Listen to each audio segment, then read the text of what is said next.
Bueno, gente, buenas tardes a todos y a todas. Es una gran alegría volver a un evento presencial del proyecto Cultura Material, la Agencia de Prácticas, después de tanto tiempo. Creo que desde 2019 no tenemos eventos presenciales, así que bueno, una alegría volver a encontrarse con un montón de gente que no veíamos hace tiempo por distintos motivos de viaje y demás. En esta ocasión, para una mesa de discusión sobre el libro de Manuel de Landa, Teoría de los ensamblajes y complejidad social, libro que publicó Tinta Limón hace unos meses y en acuerdo con Ezequiel Gato, que es uno de los miembros técnicos de la editorial, acordamos hacer este encuentro para discutir sobre este libro, sobre algunas ideas del libro que atraviesan un montón de temas, desde la filosofía de la técnica hasta la ontología social, hasta temas de materialismo en términos generales. Así que ese fue el principio, digamos, de la propuesta. Nuestra idea es trabajar sobre un intercambio a partir de lo que el libro nos propulsó para cada campo disciplinar, y sobre todo para cada trayectoria, porque en verdad hay como formaciones distintas y intereses distintos, y los modos de acercarse a los libros siempre son plurales, ¿no? Me parece que eso va a quedar claro. Entonces la mesa también tiene ese espíritu de pluralidad de prismas para ver qué discusiones aparecen, ¿sí?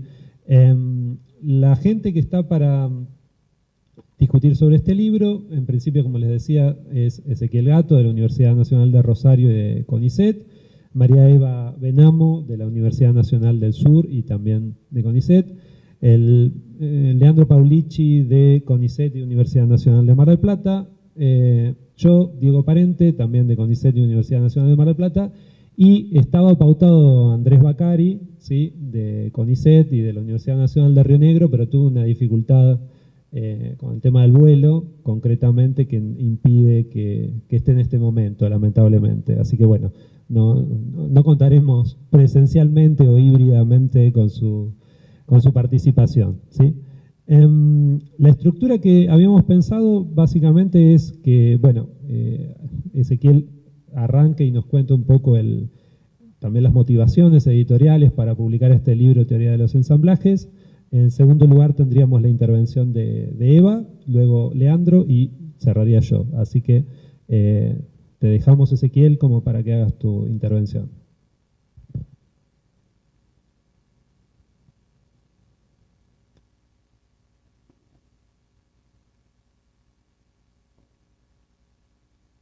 ¿Ahora me escuchan? Buenísimo. Bueno, buenas tardes a todos. No veo a los que están del otro lado, pero les mando un saludo, ustedes me ven a mí. Bienvenidos. Bueno, primero, agradecer la invitación, agradecer el trabajo también de armar la presentación, a vos, Diego, especialmente, que lo venimos ahí como craneando desde que salió el libro de Landa, y también un poco como celebrar varias cosas. Recién tomaba nota en este sentido del armado, porque bueno, también tiene que ver con el coloquio, tiene que ver con el glosario, con la editorial La Cebra, que editó el glosario. O sea, hay una red ahí de información que a mí me parece una buena noticia, que mezcla distintos actores, distintos intereses, instituciones, ideas, y un poco pienso esta presentación como un momento de ese armado, ¿no? Y a lo mejor es una manera también de hacerle honor a la idea de ensamblaje que el libro propone. Así que bueno, creo que las condiciones de producción de esta presentación ya de por sí me parecen algo celebrable. Un poco, bueno, nada, yo lo que pensé es como otros van a hablar más y mejor del libro y de la obra de Landa, presentar algunas cosas en relación a la editorial, a la relación de Tinta Limón con este libro, digamos. No la editorial como tal. Me parecía como importante porque hay algunas cuestiones que pueden también servir a la discusión posterior. Este es un libro que se editó el año pasado y que, bueno, que ya tiene en la edición original es del 2006 en inglés, y nosotros hacía un tiempo largo que teníamos ganas de editar cosas de Delanda.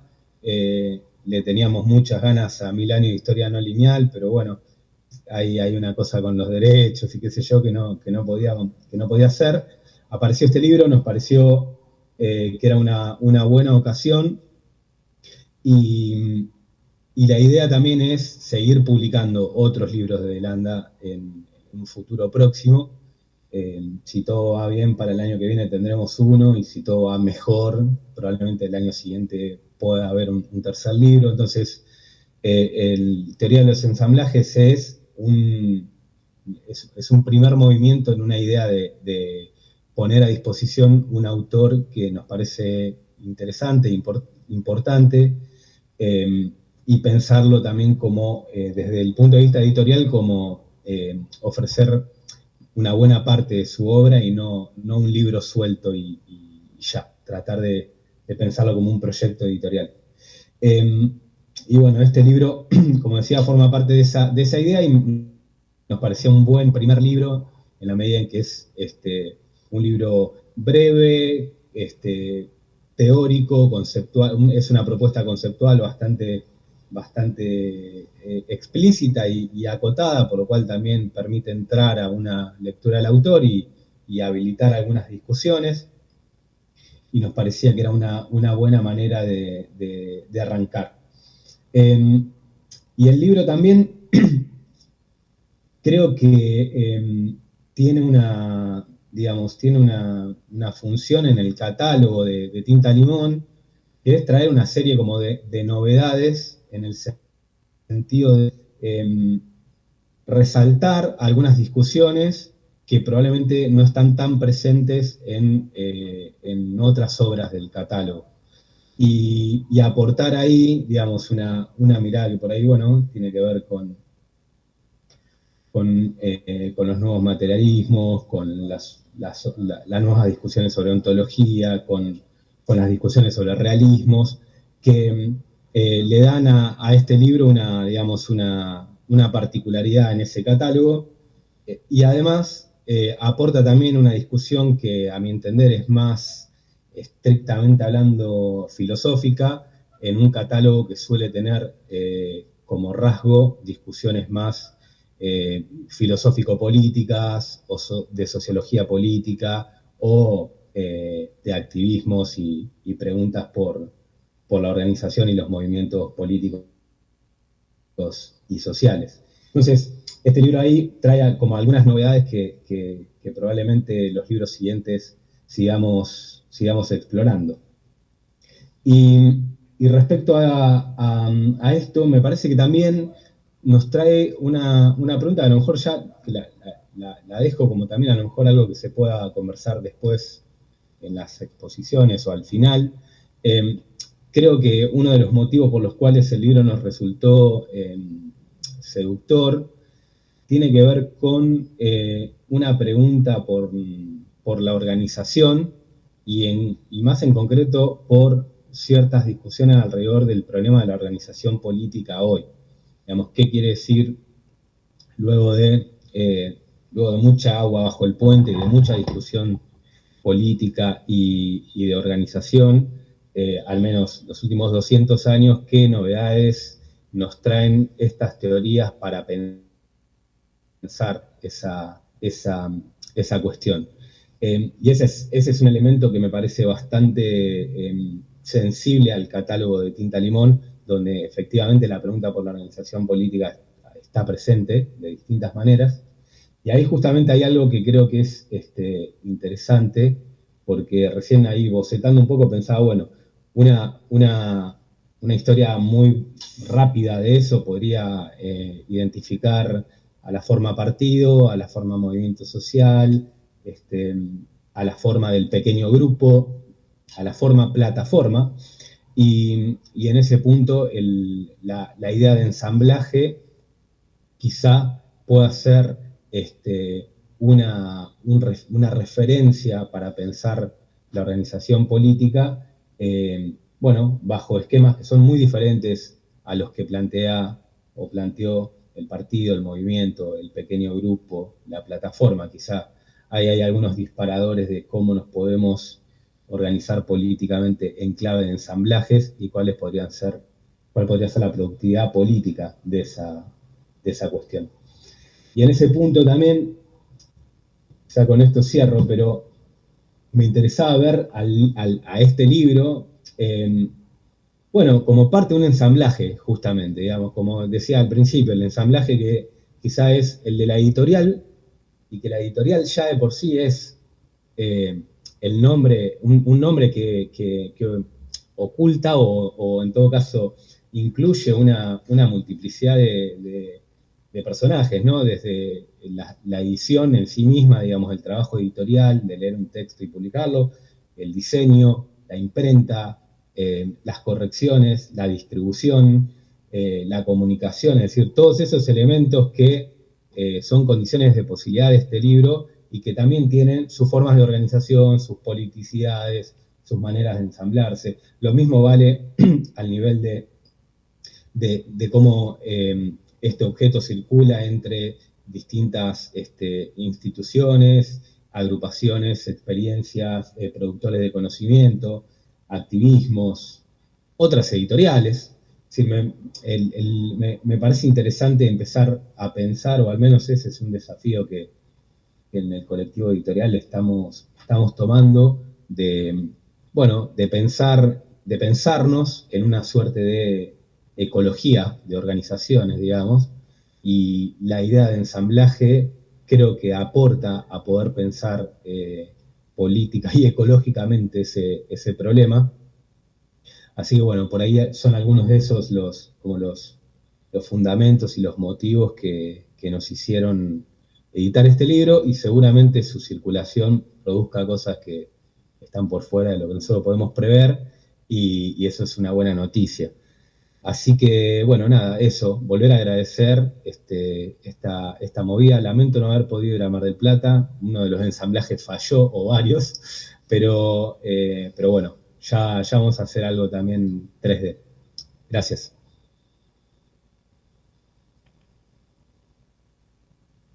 Bueno, buenísimo, Ezequiel, muchas gracias a vos. Y sí, seguramente en noviembre tendremos otro encuentro de CEMAP al que podrás asistir. Vamos entonces a ir con el orden que habíamos pautado. Arranca Eva, de la Universidad Nacional del Sur, y CONICET. Adelante. Becaria doctoral de CONICET, no es que soy investigadora de CONICET, les pido por favor. Dice que no estoy desbloqueando el micrófono, la querida Sol, se lo agradecemos. A ver. Espera. No los escucho. Discúlpame, justo te estaba diciendo que las rabas faltaron en el ensamblaje. Las rabas que me prometiste. Bueno, no, sí. Comenzar, por supuesto, agradeciéndole a Diego por la invitación, agradeciendo al equipo de trabajo con el que estamos cada tanto en contacto, gracias a la virtualidad, también por intereses comunes de investigación, por supuesto, y agradecerle a Ezequiel, que pensó en función, supongo, de algunas discusiones que hemos tenido en el pasado, que podía tener algo para aportar con respecto a la presentación de este libro.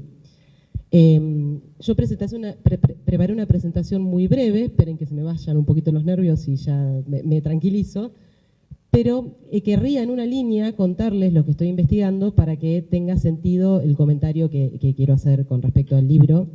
Me estoy dedicando junto al doctor Javier Branco de la Universidad Nacional de Córdoba a tratar de buscar las líneas de convergencia entre la disciplina bioética y la cibernética. ¿Por qué? No es una decisión caprichosa. La realidad es que el fundador de la bioética, en aquel momento, en los años 1970, planteó que la bioética, disciplina a inventarse, era un enfoque cibernético, es decir, una manera de generar conocimiento sobre el conocimiento. Fíjense que ahí hay como una especie de tautología.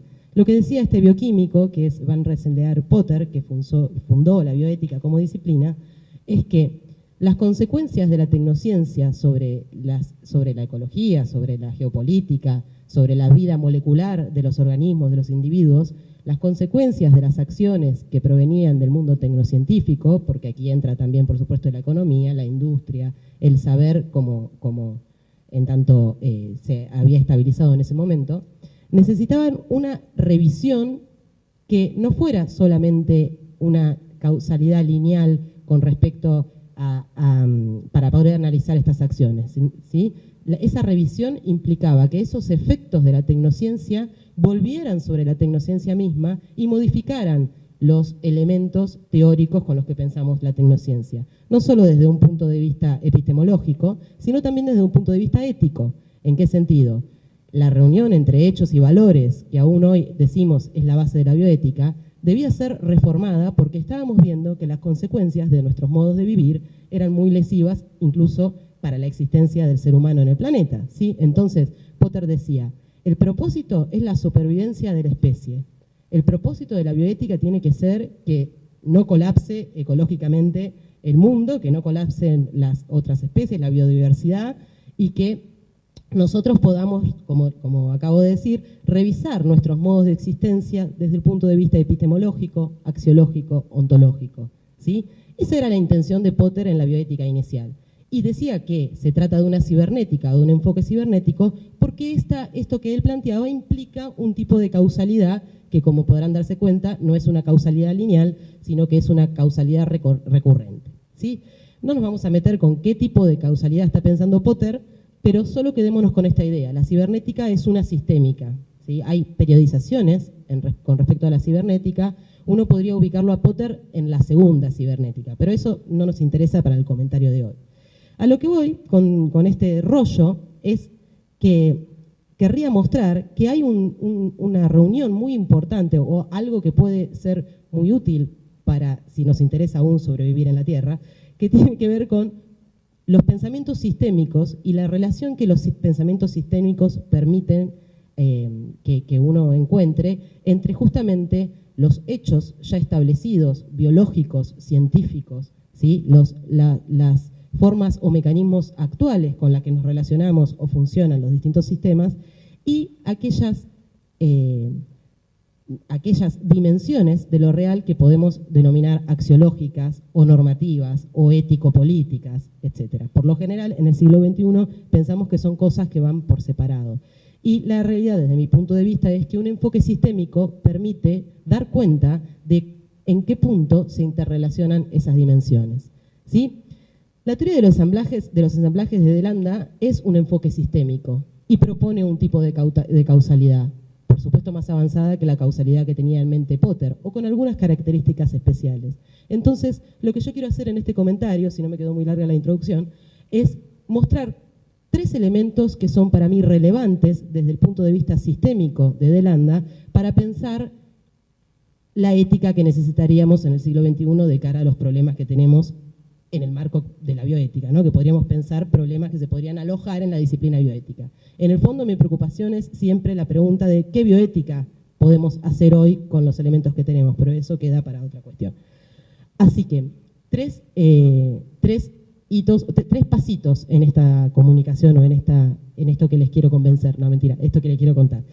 En el primer pasito vamos a mirar cómo distribuye DeLanda las partes o los elementos del sistema en relación a la totalidad, con mucha brevedad, ¿sí?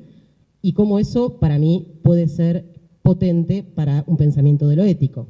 En el segundo pasito vamos a mirar cómo se relacionan esos elementos entre sí y con la totalidad desde el punto de vista de la operación, ¿sí? Porque lo más importante... no puedo bajar, mira qué guacho. Porque lo más importante de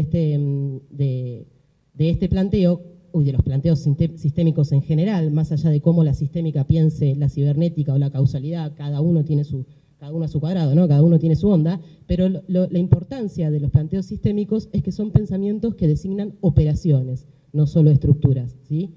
Y el tercer pasito, ya habiendo entendido por qué esa relación implica una operación, es pensar cuál es la orientación de esa operación. Y ahora vamos a ver por qué esto es un problema, ¿sí? Y esto viene a colación de una discusión que tuve con Ezequiel, así que préstame atención. Bien, en el primer paso, entonces, decíamos distribución de los componentes y cómo se relacionan con la totalidad. Es muy interesante cómo de Landa, desde el vamos, dice que el objetivo del libro es evitar microreduccionismos y macroreduccionismos, ¿sí? Él, cuando piensa la ontología de lo social y piensa el elemento mínimo que podríamos considerar como parte de una ontología de lo social, o sea, el individuo, la persona, en ningún momento busca derivar a la persona de una versión macro, o sea, de lo social. La persona no está, o el individuo no se subsume ni es determinado por lo social, pero tampoco la persona es un átomo que determina lo social, en lo cual lo social es solamente una consecuencia, ¿sí? Un individualismo metodológico, podríamos pensar, una filosofía de ese tipo, piensa que lo social es casi un agregado en función a lo que hacen los individuos racionales en sus interacciones, etcétera, ¿sí? Una visión atomística del individuo, de la persona, termina siendo microreduccionista, dice de Landa. Y una versión o un pensamiento que subsuma al individuo a lo social, termina siendo macroreduccionista. Entonces ya desde el vamos el tipo está pensando de una, podríamos decir, no sé qué piensan ustedes, una ontología relacional, si es que eso no es un oxímoron, ¿no? Está pensando cómo las entidades se determinan unas a otras en su relación. ¿De cualquier manera? No. Ahora vamos a ver de qué manera. Entonces, la persona o el individuo como elemento mínimo de esta teoría social se relaciona con ¿qué? Con una totalidad. Esa totalidad que es lo que venimos llamando ensamblaje, ¿sí? No es cualquier totalidad, no es la totalidad de Hegel, no es la totalidad de un espíritu que se va desarrollando sobre sí mismo y con sus propias características. No es una dialéctica, es una dialéctica, pero es una dialéctica distinta a la dialéctica de Hegel, tampoco nos vamos a meter con eso. Lo que quiero decir es que ni el ensamblaje como extremo máximo de una teoría social, ni el individuo o la persona como elemento mínimo de esta teoría social tienen privilegio ontológico por sobre la relación. Ninguno determina al otro. Por eso no es ni un microreduccionismo ni un macroreduccionismo, ¿sí? Ahora bien, ¿por qué esto tiene que ver con la ética desde mi punto de vista en este primer pasito que estamos mirando? Diría Simondon que la distribución de lo real ya es una ética. La física, por ejemplo, dice Simondon, ya es ética. ¿Por qué? Porque al otorgarle privilegio, por ejemplo, ontológico, al otorgarle primacía al individuo que se permanece siempre igual en el tiempo y otorgarle una segunda escalafón, un segundo lugar de rango a los accidentes o a los cambios, ya están eligiendo que el individuo que permanece igual y siempre en el tiempo es ontológicamente, moralmente superior a los accidentes que son una gradación. Esto es un ejemplo, no nos vamos a meter con Simondon. Lo que quiero decir es que en la distribución de lo real, cuando le adjudicamos características a los elementos de un sistema, ya estamos haciendo una distribución que no es solo ontológica, es axiontológica, porque implica una valoración, una orientación de ese elemento, de esa característica. Por eso te decía Ezequiel que el otro día que me hacía ruido la cuestión de que es una ontología de la complejidad. Podríamos pensar más bien que esto sería una ontogénesis, pero ahora vamos a eso. Bien, entonces, ya desde mi punto de vista, tenemos un pensamiento ético en este sentido. Esta búsqueda de escapar a los macro-reduccionismos, para mí implica una ética relacional. ¿Estamos hasta ahí? ¿Alguno se quiere matar? Me enredé, ya me calmé. Ahora me pueden preguntar, ¿eh? Bien, segundo punto. Dijimos que no era idealista y que no era realista, ya me pasé de tiempo en esa primera parte, así que lo dejamos. Quedamos en esta idea que implica una ética relacional desde el punto de vista axiontológico, ¿sí? Como le gustaría a Simondon. Vamos entonces a qué tipo de relación es la que se establece entre esas partes que se vinculan con un todo. Si no hiciéramos más aclaraciones de la teoría de los ensamblajes, nos encontraríamos con la posibilidad de que se dé un perspectivismo absoluto, o una especie de autopoiesis a lo Maturana y Varela, en la cual podemos explicar cómo una propiedad emergente surge como novedad en un ensamblaje en función de las relaciones, pero no podemos explicar cómo se vincula un ensamblaje con el otro. ¿Me siguen? O sea, decir que la relación entre los términos implica la posibilidad de que surja una propiedad para la totalidad irreductible a las partes. O sea, esto es un ensamblaje porque el ensamblaje tiene propiedades emergentes que no se pueden reducir a las partes. ¿Sí? Hasta ahí vamos, estamos bárbaros. Ahora bien, si nos quedamos ahí y no le agregamos ninguna corrección, nos vamos para el lado de la autopoiesis, nos vamos para el lado de decir que hay relaciones de interioridad entre esas partes que explican la totalidad o la emergencia de una totalidad, pero después no podemos pensar cómo una totalidad se comunica con otras totalidades. Quedamos en el solipsismo de Descartes, aunque estemos hablando de una causalidad recurrente.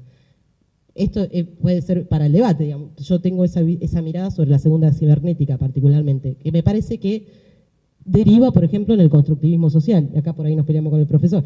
En el sentido de que el pie o el asidero de Delanda en lo real, y por esto no es un realismo a secas, no es un realismo esencialista, es que tiene esa posibilidad de pensar que relación entre las partes que son relaciones de exterioridad. Quiere decir que si yo le extraigo una parte a ese todo, esa parte sigue existiendo, sigue teniendo un grado de autonomía, ¿sí? No es que si yo me saco un órgano y dejo el órgano en la mesa, el órgano se pudre y ya no es más mi persona. Bueno, pero puede formar parte de otros ensamblajes. Lo puedo poner en un formol y van a ver como si fuera una célula cancerígena, vamos a ver cómo sigue creciendo solo el tipo. O sea, a mí no me necesita para nada.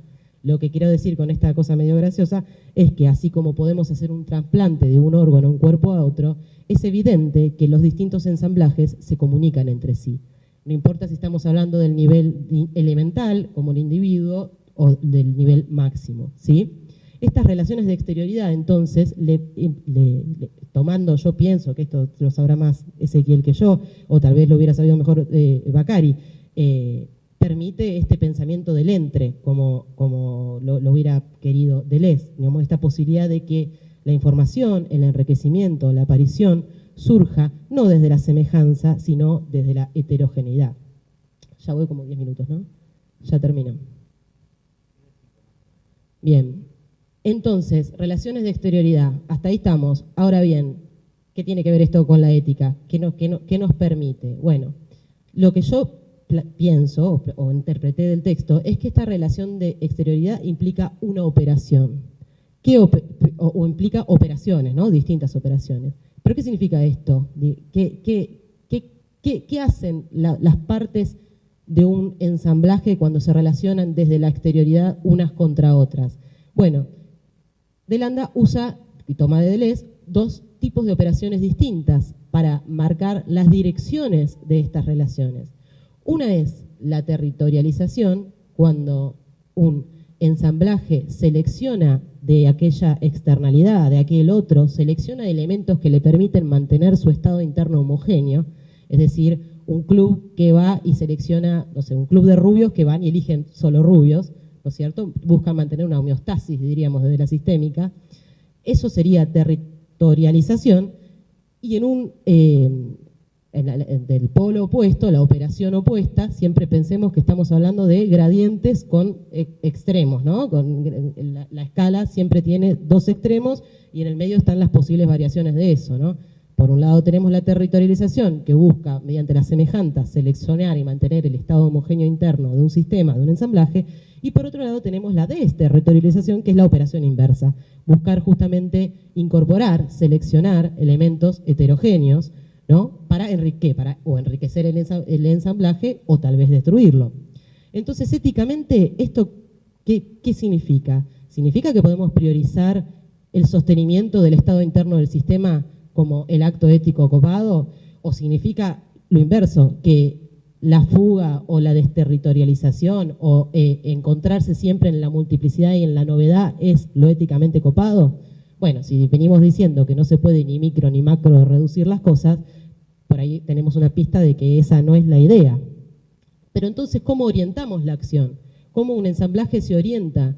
Y si no puede ni seleccionar simplemente lo homogéneo, tiene que encontrar de alguna manera en la heterogeneidad de todos los ensamblajes de los que participa la habilidad o la capacidad de detectar, como diría Ezequiel Gato en su libro Futuridades, de ser sensible a la pluralidad para detectar lo relevante.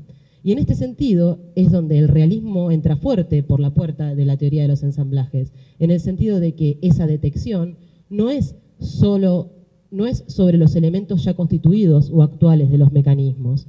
Esa detección se realiza sobre aquel medio asociado que acompaña siempre a un ensamblaje, que no es actual, sino que es del orden de lo virtual. ¿Qué quiere decir que sea virtual? Que no son un ensamblaje, no se orienta o no se dirige a cualquier lugar en todo el rango de posibilidades posibilidades del infinito. No va hacia cualquier lugar. Un ensamblaje se orienta en función de su materialidad y también de su expresividad. A veces la expresión cumple el rol de lo material y a veces es simplemente expresión y tiende hacia lo virtual, ¿sí? Eso no importa, es un detalle. Pero lo que quiero decir es que el ensamblaje en su presente, en esta posibilidad doble de territorializarse, ser siempre homogéneo y desterritorializarse, tiene que realizar una actividad de selección, de detección, de sensibilidad a los potenciales por venir. Y para mí, ese movimiento es el movimiento ético. Este aporte nos permitiría pensar una ética que entienda cuándo un desequilibrio o una desterritorialización puede ser enriquecedora para un sistema y cuándo es simplemente una violencia gratis. Bien, perfecto. Muchas gracias, Eva. Pasamos a la siguiente intervención a cargo de Leandro Paulich. Bueno, ¿se escucha ahí? Bueno, gracias a Diego por la organización y también a todos los que armaron esto, que está muy bueno.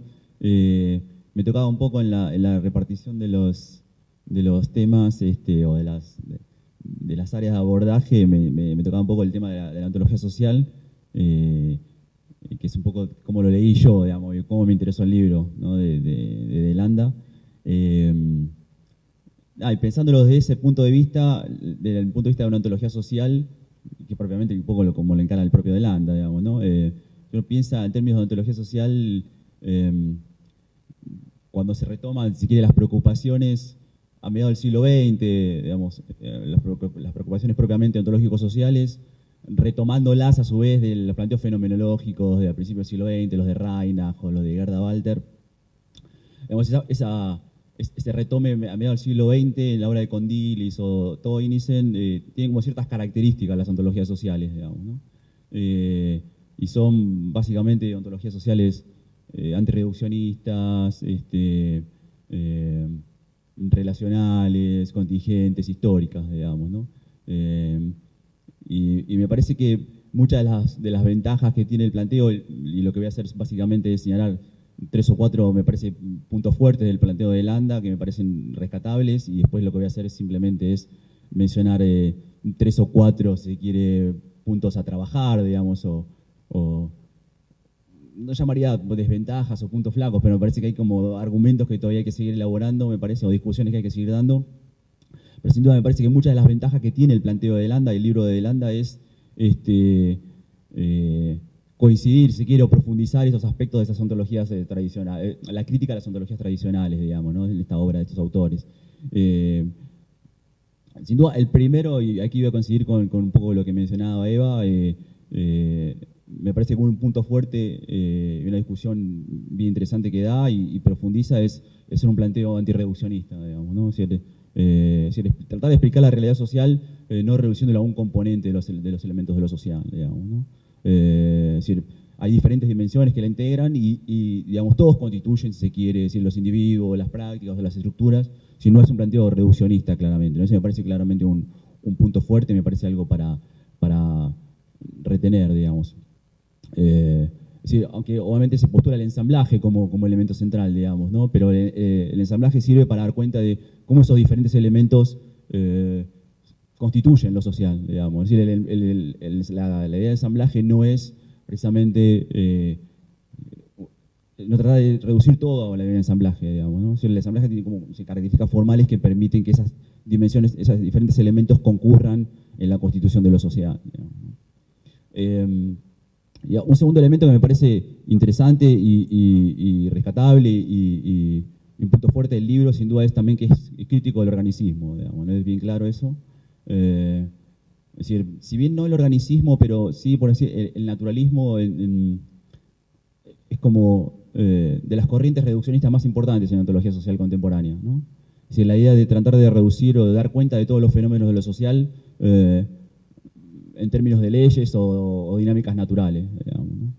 Es decir, obviamente el naturalismo, en estado crudo ya no existe, pero sí en las versiones más sofisticadas del naturalismo, en ontología social siempre intentan explicar lo social como reduciéndolo a dotaciones naturales, por ejemplo, de los individuos, digamos, ¿no? Dotaciones genéticas de los individuos, ¿no? Y me parece que todavía igual hay una discusión abierta todavía entre las formas más sofisticadas de naturalismo en ontología social, y me parece que en ese sentido el libro de Landa es un argumento fuerte contra ese tipo de estrategias, ¿no? Me parece interesante. Por ejemplo, las estrategias intencionales, que son siempre, que se ven a sí mismas, los planteos intencionales en ontología social se ven como siempre deudoras o como formas contemporáneas del naturalismo, y bueno, me parece que todavía hay una discusión, ¿no? Es decir, intentar reducir lo social a componentes naturales de los sujetos, ¿no? Eso me parece también un punto fuerte del libro y rescatable. Un tercer aspecto que me parece para destacar, sin duda, es la crítica al esencialismo también, ¿no? Eso es bien interesante. Es decir, las ontologías más contemporáneas, uno se puede decir posadornianas o incluso posontológicas se las llama también, ¿no? Es decir, obviamente no están orientadas a la búsqueda de estructuras últimas o a estructuras inmutables, ¿no? O centradas en nociones fuertes como conciencia o como sujeto, digamos. La teoría de los ensamblajes, al menos como la entendí yo, acentúa el carácter, esto que mencionaba también la profesora, el carácter relacional de los componentes de lo social, digamos, ¿no? Y eso me parecía que es fundamental. Eso coincide con muchas ontologías actuales, digamos, eso lo llama posontología, ¿no? El carácter relacional de las ontologías, que es clave. Es decir, un elemento siempre es en función del contorno o en relación con otros elementos, digamos, ¿no? Y también son componentes históricos y contingentes, podemos decir, que también es otro rasgo clave. Por último, digamos, me parece de los puntos fuertes y las ventajas del libro, señalaría que la ontología social de Landa es una ontología que tiene más de un nivel, me parece. Eso es bien interesante, tiene muchos niveles, digamos, o diferentes niveles. Eso me parece también interesante porque coincide con estas ontologías post-tradicionales, podríamos llamarlas. Es decir, están orientadas o están ordenadas en torno a más de un nivel de la sociedad, ¿no? Si está el nivel del individuo, el nivel de las estructuras, etcétera, etcétera. Coincide un poco también con lo que se llama las ontologías tridimensionales de lo social, digamos, ¿no? Que eso es bien interesante. Y ahí también me parece que hay mucho para seguir desarrollando. Paso a lo que me parece que el libro tiene que seguir ahí, o tiene como un desafío, me parece, ¿no? En la discusión, como seguir afinando el lápiz, podríamos decir, me parece, ¿no? Si no son desventajas, pero bueno, este tipo de planteos tiene que enfrentar este tipo de planteos, así como decir, post-girolingüístico, post-constructivismo, tienen que todavía, me parece, dar ahí una batalla. Me parece que la primera importante es decir, desarrollar un planteo realista y un planteo materialista sin tener como una concepción, podemos llamarla así, pre-wittgensteiniana del lenguaje, digamos, ¿no? Es decir, no recaer como una especie de concepto moderno de la lingüisticidad. Me parece que todavía es como un desafío de eso, ¿no? Eso a veces pasa también con ciertos planteos intencionalistas, ¿no? Es decir, que ellos buscan, obviamente son críticos del giro lingüístico, giros del constructivismo, pero a veces esa criticidad, digamos, con respecto a estos movimientos, lo llevan a sostener como una especie de concepción muy pobre del lenguaje, ¿no? Casi una concepción moderna de la lingüisticidad, y eso me parece que es un desafío. Primero porque lo veo como una especie creo que ellos lo ven como una especie de juego de suma cero, es decir, o le quitamos materialidad al lenguaje y se la damos a los aspectos de lo social, o a uno o a otro, no se lo podemos dar a dos. Y a mí me parece que no es así, ¿no? Es decir, uno puede verlo como acentuar la materialidad de la semiosis también, de los procesos semióticos, y acentuar la materialidad también de los procesos sociales. Es decir, no impide. Es decir, me parece que uno de los grandes desafíos es acentuar la materialidad de los aspectos de lo social y de los ensamblajes o de cualquier componente de lo social sin quitárselo al lenguaje, digamos. El lenguaje también tiene una componente. Esto me parece que todavía ahí hay afirmaciones de Landa, como dice, bueno, el lenguaje no tiene carácter constitutivo, etcétera. Me parece que todavía ahí hay una discusión para dar todavía, ¿no? Igual eso lo tiro así para que lo podamos discutir, me parece. Me parece que se trata de no quitarle al lenguaje cierta capacidad constitutiva, etcétera. Bueno, lo que ya conocemos, digamos, de extremo, digamos, ¿no? Un segundo desafío para mí es como que tiene que todavía dar este tipo de planteos. Es una especie de teoría de la subjetividad que la vea producto como de complejos procesos de socialización, digamos, ¿no? Creí ver en un pasaje del libro cierta inspiración de Hume, me parece, a la hora de concebir la subjetividad. Y eso me parecía que también podía llegar a ser problemático, digamos, ¿no? Es decir, no recurrir a figuras modernas para explicar el origen de la conciencia o de la corporalidad. Eso me parecía que también había que ir, prestar atención, me pareció, detenerse un poco más, podemos decir, ¿no? Igual, digamos, esto que estoy señalando a veces le pasa también a otros planteos de teoría social, por ejemplo, ¿no? Si le pasa a Berger y Luckmann, por mencionar un constructivista social, o a veces le pasa, no sé, a John Searle, etcétera, por mencionar otros planteos, ¿no? Y un tercer punto que me parece que también hay que prestar atención, o para discutirlo, me parece, ¿no? Que está como abierto, es decir, de Landa dice, bueno, no es una ontología social jerárquica, digamos, ¿no? Dice, bueno, es una ontología que tiene diferentes niveles, pero creo que en un momento también él dice, bueno, mi ontología social es una ontología, dice, bottom-up, dice, ¿no? Es una ontología de abajo para arriba, ¿no? Y eso también puede ser como problemático si uno lo compara con otras ontologías sociales contemporáneas, digamos, ¿no? Es decir, lo que hay en las ontologías sociales contemporáneas son ontologías, como decía, de muchos niveles, ¿no? O sea, hay nivel microestructura, nivel micro, un nivel mesoestructural y un nivel macroestructural. Ahora, en muchas ontologías, estos niveles tienen la misma importancia, digamos, no es que hay un nivel que es más importante que otro, ¿no?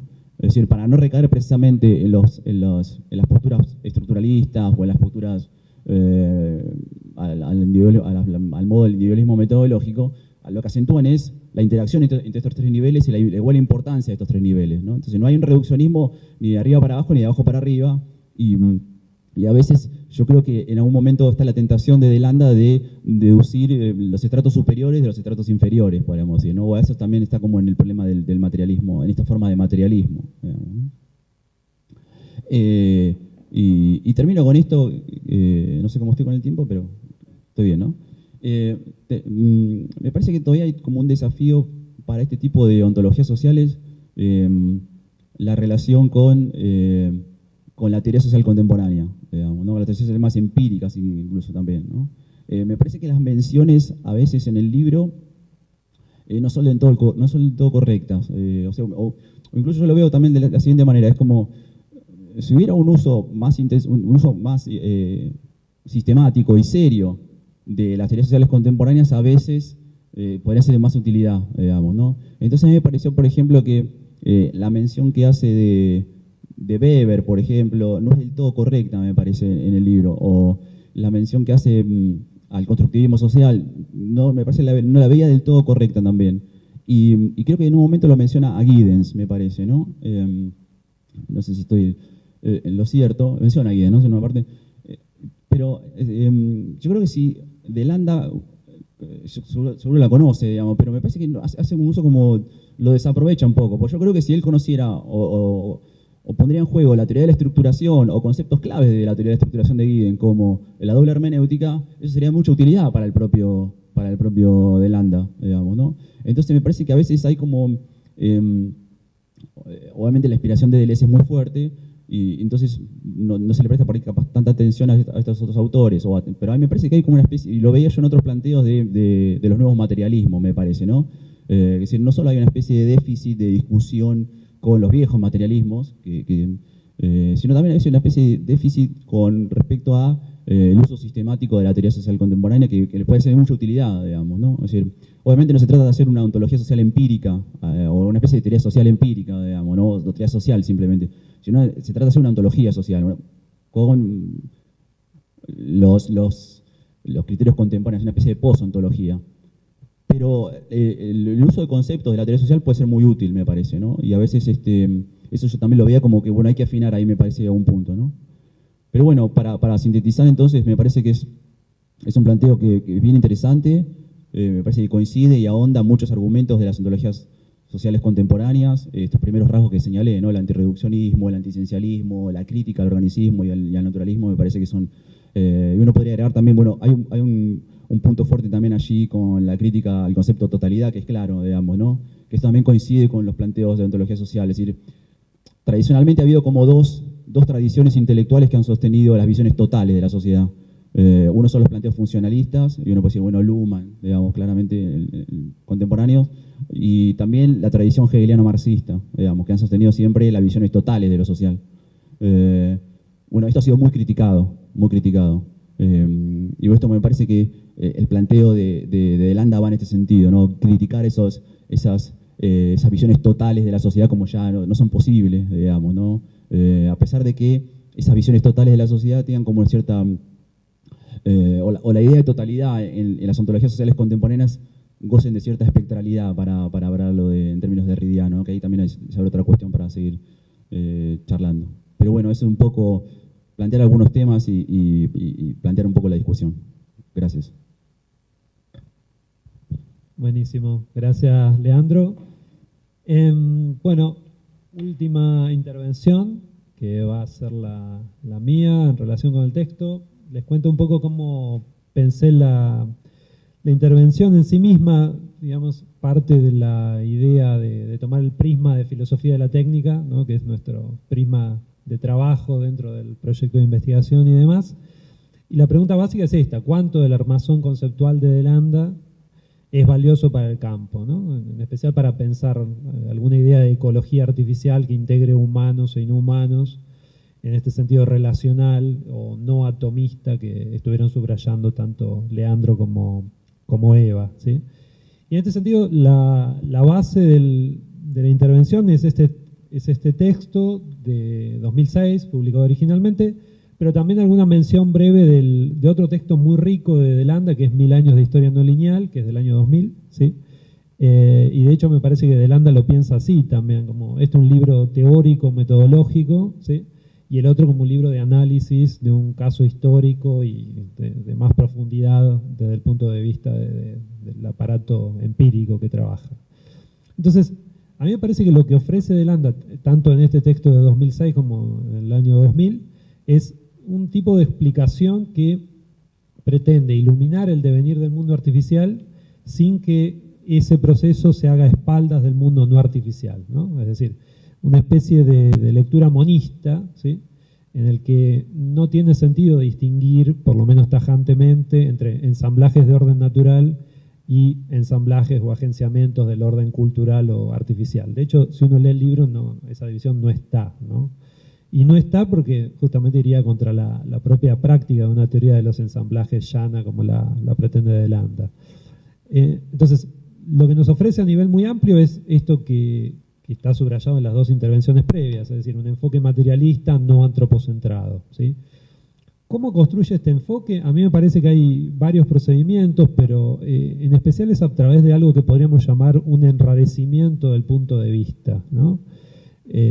Algo que tiene sentido en cine, ¿no? Cuando se utilizan lentes extraños para darnos cuenta de que algo raro está pasando, o en música o en diversas artes.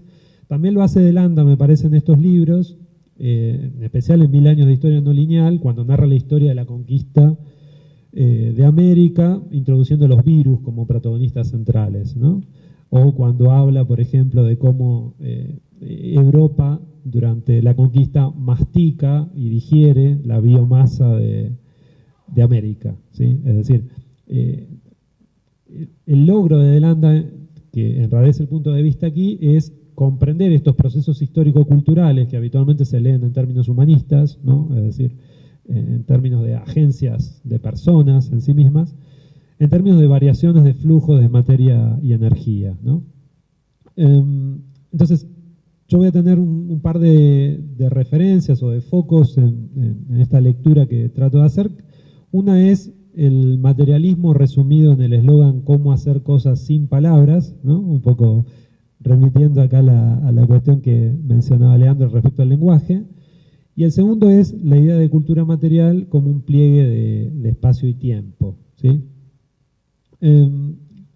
Para empezar por la primera, yo diría, bueno, la idea del materialismo de Landa, que está, me parece, en los dos libros expresado con bastante claridad, tiene implicaciones fuertes para la filo de la técnica, sobre todo para la filosofía de la cultura material, si la pensamos en ese orden, y para la antropología filosófica, ¿no?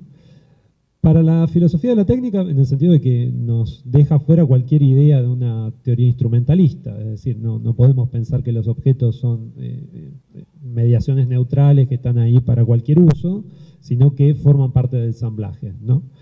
Lo mismo para la antropología filosófica, es crucial el papel de una ontología como la que propone De Landa, porque destruye cualquier noción esencialista de naturaleza humana, ¿no? Es decir, hay una tensión de fondo entre los ensamblajes y las esencias, que me parece que estuvo bien subrayada en las intervenciones anteriores, entonces no las voy a abordar, pero claramente un ensamblaje es una manera de aproximarse a fenómenos de orden real en términos distintos a pensarlo en términos de esencias, ¿no?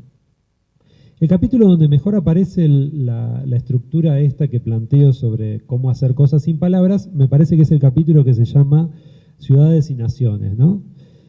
En ese capítulo, que para mí tiene una referencia muy velada a Baudrillard, al texto del sistema de los objetos, digamos, se pueden leer en paralelo el sistema de los objetos y este libro de De Landa, pese a que no está citado. Me parece que hay una referencia a las constricciones de la cultura material en la vida de los agentes, en los hábitos de los agentes, un detalle bastante preciso de las prácticas, ¿sí?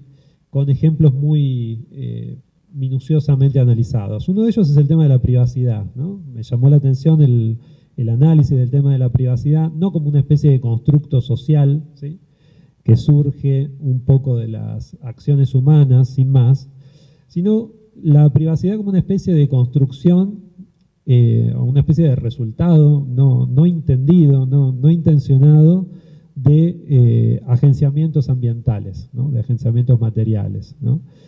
Da el ejemplo del espacio privado en el siglo XVIII y, por ejemplo, cómo los dormitorios de los dueños y los espacios públicos estaban ubicados y cómo la regionalización de las localidades crea la privacidad, ¿no? La privacidad no puede pensarse por fuera de la regionalización física o material de los ambientes. En ese mismo capítulo hay muchas referencias al diseño, a la arquitectura, ¿no? Muy interesante los ejemplos de estratificación en París y en Londres, según la cual, digamos, el estatus social decrecía con la altura, ¿no? El primer piso era el más prestigioso y el piso más alto era el dedicado a la servidumbre, ¿sí?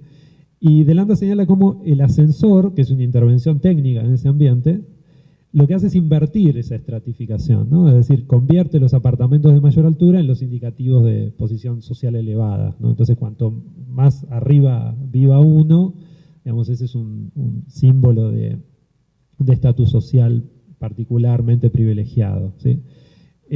También prosigue con los análisis de los periódicos en Chicago y en New York, es decir, cómo los ascensores constituyen de alguna manera el mismo tejido de lo que es un medio de comunicación, ¿no? Por lo menos pensando en los periódicos de siglo XX, ¿no? ¿En qué sentido? Bueno, en que la disposición vertical de los pisos fue capaz de albergar una gran cantidad de trabajadores, pero el ascensor es el que aseguraba la fluencia comunicativa, ¿no? Entonces, la rápida comunicación de la información, que parece ser esencial para cualquier periódico, como para cualquier medio informativo, fue asegurada por el ascensor, ¿no? Bueno, en todo este capítulo, en general, lo que hay es un largo análisis de cómo hacer cosas sin palabras, ¿no? Alterando el famoso libro de Austin, o pensar también en esta capacidad, digamos, de organización del ambiente o de la materia que comunica cosas, y no solo comunica, sino que orienta en el mundo las cuestiones de clase, de identidad, de diferencia y de pertenencia, ¿no?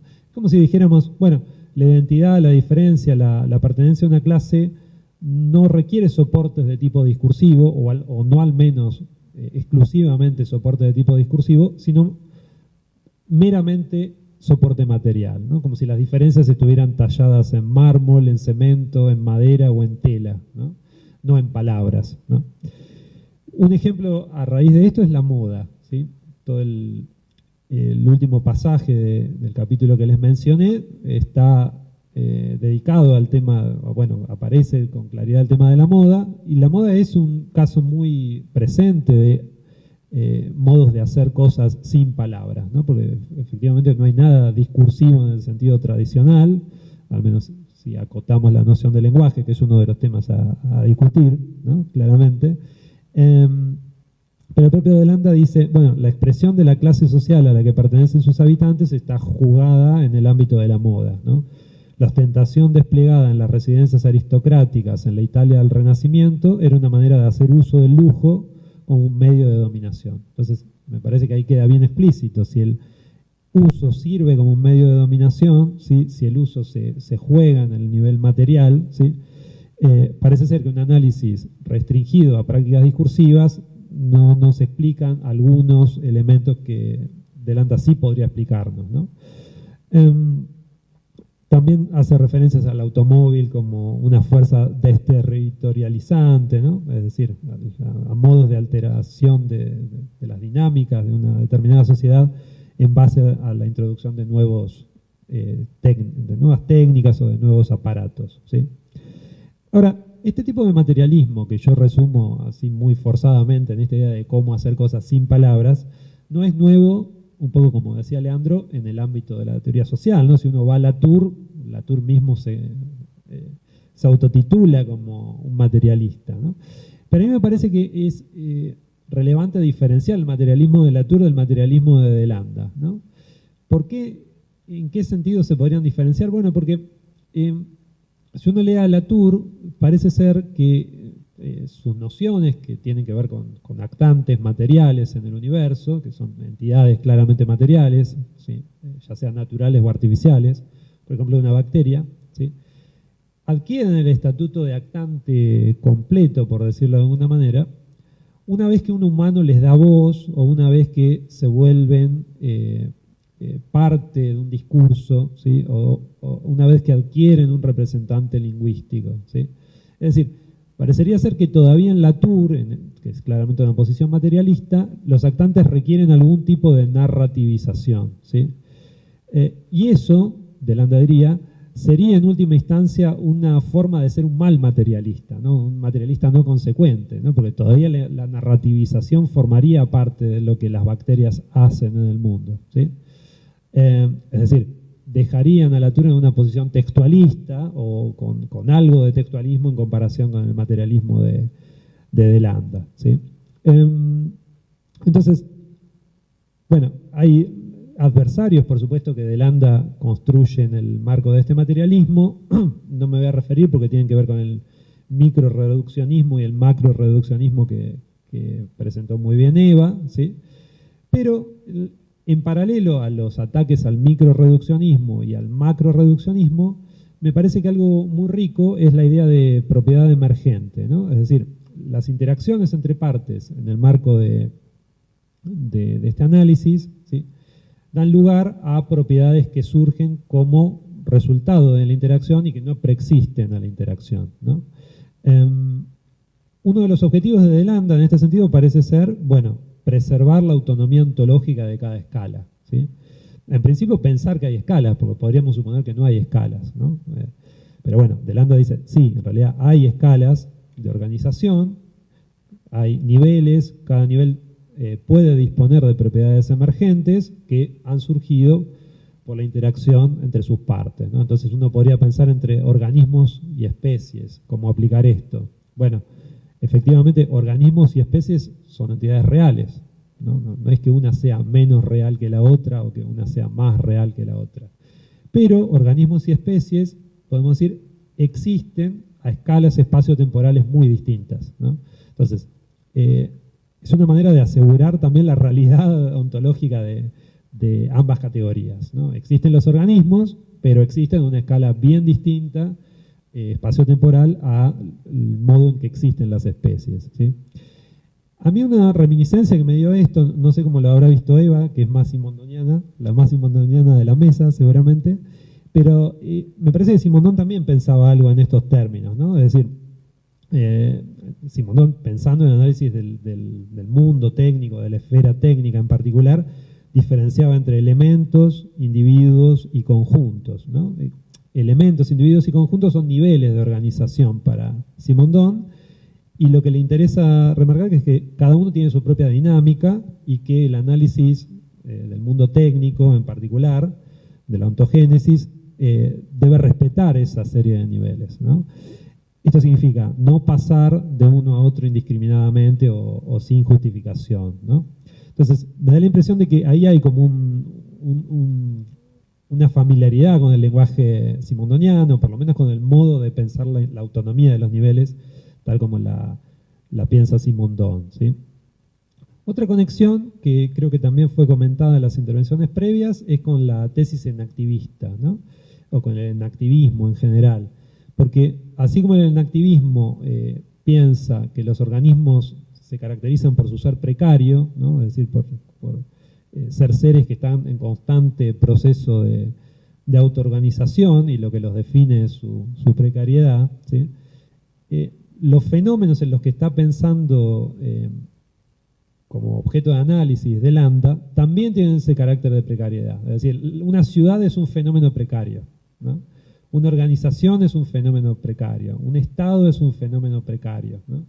Entonces, parece ser como una especie de traslado de esa noción de precariedad, que implica la necesidad de autoorganización, al ámbito de fenómenos que habitualmente no reciben esa caracterización, ¿no? Entonces, son fenómenos híbridos por una parte, pero fenómenos que requieren alcanzar estados de metaestabilidad, ¿no? Es decir, que no están dados de una vez y para siempre, sino que su propio ser debe estar en producción, ¿sí? Y el estar en producción, o los procesos de autoproducción, a veces involucran, si se quiere, conexiones con otros ensamblajes, ¿no? Uno de los casos que analiza creo que es el caso del cómo vive una ciudad, ¿no? La ciudad requiere alimentos y agua, por ejemplo, y para eso requiere masticar biomasa del campo, ¿no? Entonces, no podemos entender la identidad o la metaestabilidad, ¿no? de una ciudad si no comprendemos las relaciones precarias, ¿sí? Pero a su vez autoorganizadoras que mantiene con el campo, con sus alrededores, es decir, con cosas que no son la ciudad, es decir, que son otros ensambles, ¿sí? Entonces, así como podemos entender que la precariedad de un organismo se estabiliza a través de flujos de materia y energía, también estos flujos deben formar parte del análisis del cientista social que se enfrenta a una ciudad o a fenómenos históricos como el caso de la conquista de América, que es el que toma en 1000 años de historia no lineal, ¿sí? Bueno, y el último punto que me parece interesante señalar aquí es una metáfora que aparece bastante en este libro, que es la idea de la estructura geológica, ¿no? La cultura material, ¿sí? Aparece siempre en términos de una estructura geológica, ¿sí? Una especie de pliegue de espacio y tiempo, ¿sí? Aquí lo que entiendo que tiene mucho peso es la noción o el linaje del guattariano de la noción de dispositivo de estratificación, ¿no? Es decir, esta idea de una máquina abstracta, ¿no? Que opera a nivel geológico, que opera a nivel orgánico, a nivel institucional, a nivel social, y que nos pide, de alguna manera, que para explicar la naturaleza de esos fenómenos culturales propiamente humanos, ¿sí? Necesitamos escapar de las trampas microreduccionistas y de las trampas macroreduccionistas, ¿no? La teoría de los ensamblajes parecería jugar ese rol de escape a estas dos posiciones, micro y macro. Y en ese sentido, la cultura material aparece como una especie de estructura geológica en la que cada fase histórica parecería haber sedimentado sus productos, ¿no? Es decir, productos fruto de las técnicas, productos fruto de la forma de organización social, productos fruto de los sistemas de consumo, de la cultura, ¿no? Entonces, hay toda una serie de capas geológicas y lo que nos está sugiriendo de Landa es que debemos acercarnos a la cultura material en términos de, bueno, ese trabajo que tendría que hacer un geólogo, ¿no? En términos de capas, ¿sí? Y en este sentido, el dispositivo de estratificación no opera de manera distinta del ámbito natural, que, por ejemplo, separando cristales, por decirlo de algún modo, que en el ámbito de las relaciones sociales, ¿no? Es decir, hay un solo dispositivo de estratificación y esa es la apuesta que a mí me parece más compleja, ¿no? Porque hay que tener un lenguaje que me explique la organización de los cristales de arcilla y el acomodamiento de las relaciones sociales en Brooklyn en el siglo XX, ¿no?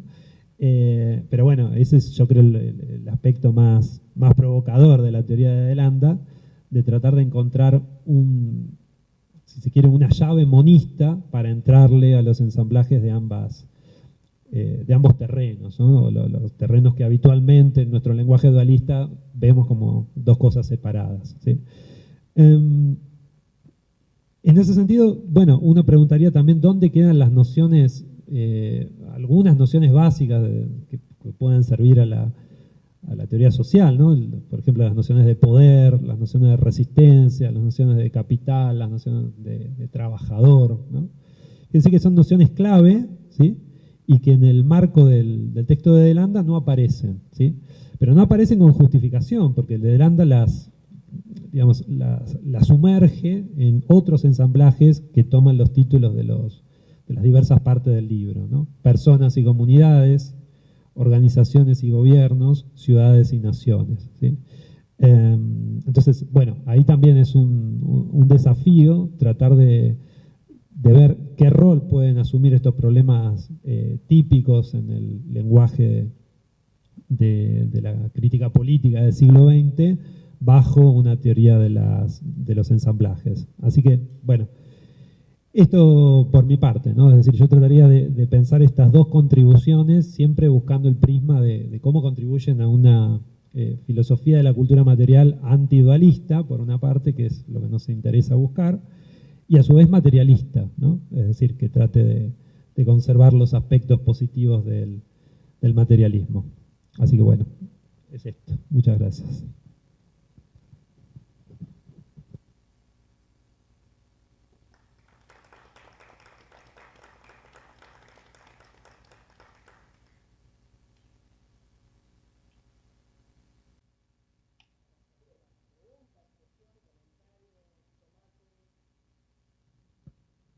Bueno, ahora abrimos el espacio entonces a intercambio, también Ezequiel desde allá, que te voy a anotar muchas cosas.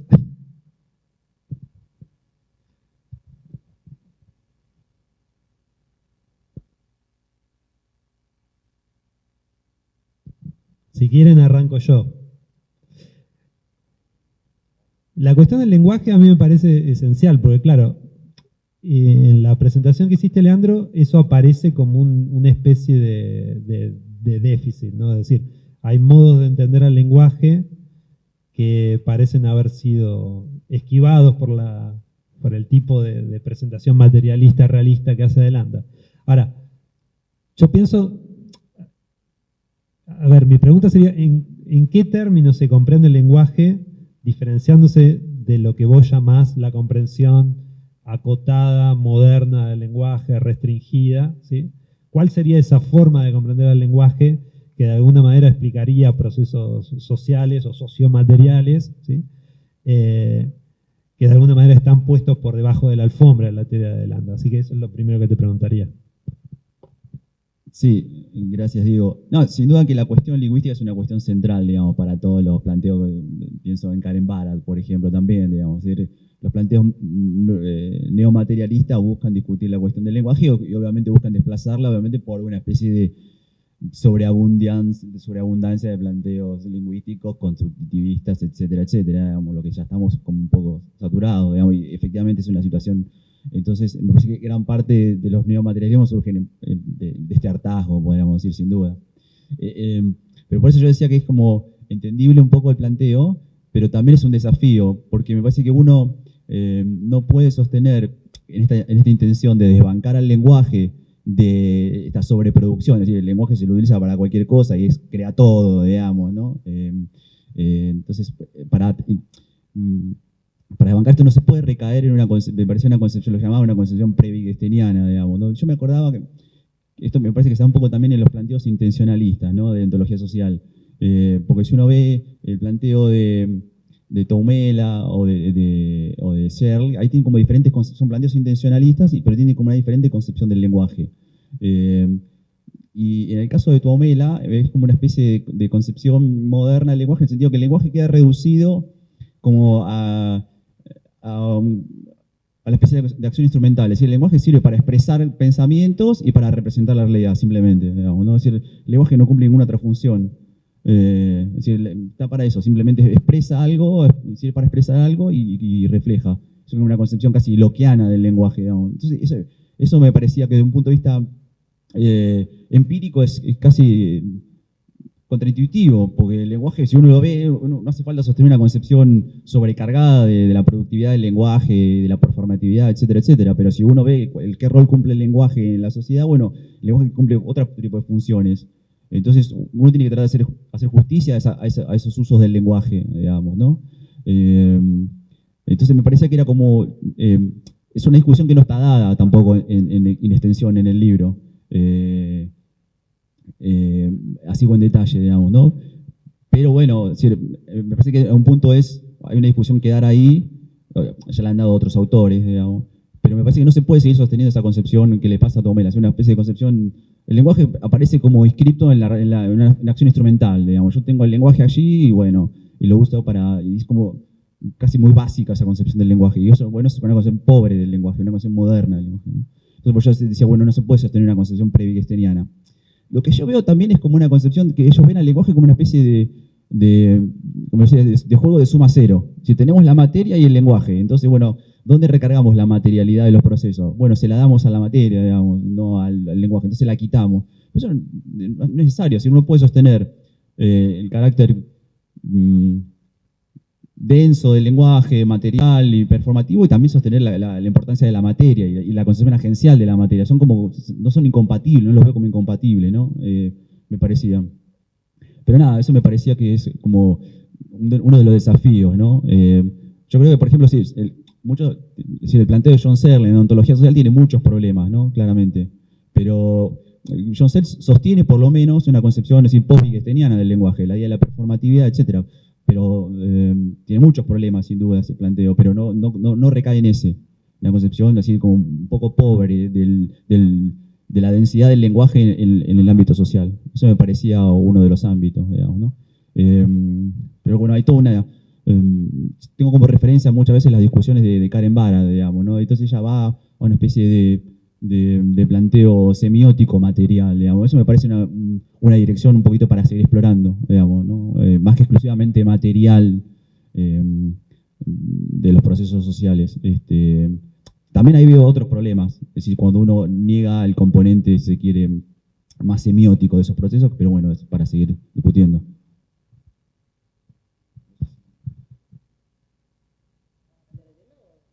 No, ahí yo quería agregar que quizás por qué el sesgo, digamos, el sesgo de ausencia del lenguaje en posiciones de este tipo, materialismos no antropocentrados, tiene que ver que si bien uno puede afirmar la performatividad del lenguaje en este sentido más no moderno en el que estás planteando, cualquier alusión al lenguaje ata la productividad y su agencia a humanos, ¿no? Mayormente. Excepto que uno, bueno, siga posiciones en cognición animal que supone que haya especies cuyas acciones sean interpretables como lenguaje y eso impacte en su agencia o en su productividad lingüística, etc. Pero es más difícil, ¿no? Entonces, digamos, es natural que una posición materialista no antropocentrada dé un lugar tan restringido, tan acotado, tan marginal al lenguaje, ¿no? Digo, como para entender la lógica de una posición materialista en este sentido, ¿no?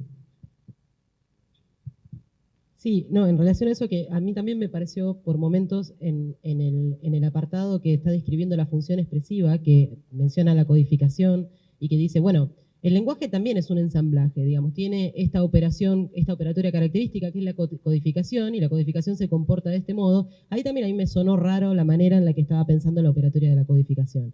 Eso, digamos, te daría a la derecha en que parece casi una neutralidad del lenguaje o un muñequito sin demasiada pregnancia, y todos sabemos que el lenguaje es bastante pregnante en la vida política, lo que sea. Pero por otro lado, al decir que el lenguaje es un ensamblaje también, y al mencionar esta especie de tirria que viene un poco de Deleuze, con la hermenéutica, o la dimensión semántica de la interpretación, cuando dice, che, si no pensamos la interpretación solo en un sentido semántico, estamos habilitando esta detección de la relevancia de lo que del afecto que para un ensamblaje singular y no para otro, eso es relevante y porque ese se conecta con la capacidad de ser afectado de ese ensamblaje particular. ¿Qué quiero decir? No es que no hay para mí una semiótica o una interpretación o el lenguaje no cumple ningún rol, sino que viene acompasado de todos esos otros elementos materiales, biológicos, que entran dentro de un ensamblaje o de la capacidad de ser afectado de un ensamblaje y que el ensamblaje detecta o releva cuando hace una interpretación. Digamos, en ese sentido me parece que la interpretación no es únicamente semántica o que el lenguaje pasa a un lugar minoritario en relación a esta operatoria del ensamblaje que pone en funcionamiento, ¿qué cosa? Esta movilidad entre escalas. Yo, como me quedaba corta de tiempo, no cerré medio lo que quería pensar con respecto a la ética, pero justamente, como decías recién, Diego, para mí sí es cierto que hay como una especie de intención de que cada escala se mantenga, digamos, que de poder explicar la estabilidad de un elemento, de un sistema, en un mundo en permanente cambio, digamos, de permanente relatividad. Hay como un esfuerzo de mostrar que una escala busca sostenerse en la existencia en función de sus características, digamos. Pero me parece que esto no sé, a ver qué piensan. Este sostenimiento en la existencia de algo en una escala es solamente posible porque debajo hay heterogeneidad, debajo hay esa detección de virtuales, que es justamente la posibilidad de subir de escala, es decir, adquirir más elementos en un conjunto, o destruirse, ¿no? Descender de escala, bajar de orden de magnitud, diría Simondon. Me parece que si hay un esfuerzo por mostrar que hay personas, naciones y organizaciones, o lo que sea, los elementos de los actores sociales como nos marca en su ontología, si hay elementos que se pueden sostener en la estabilidad en el tiempo, es porque son efecto de una operatoria que en el fondo es heterogénea, que en el fondo es, digamos, no es esencial. No sé si lo vieron así. Ahí no sé si... A ver. Lo que decías de la cuestión de decir, poner al lenguaje en un lugar de cierto protagonismo, obviamente plantea, bueno, quién es el sujeto del lenguaje, si obviamente vuelve a prestar la cuestión de lo humano, digamos. Pero para mí eso es problemático, pero también necesario, porque si no, es decir, algún tipo de agencia individual tenés que plantear en algún punto, en algún lado. Porque si no, uno recae en una especie de, igual que vos decías también, ¿no?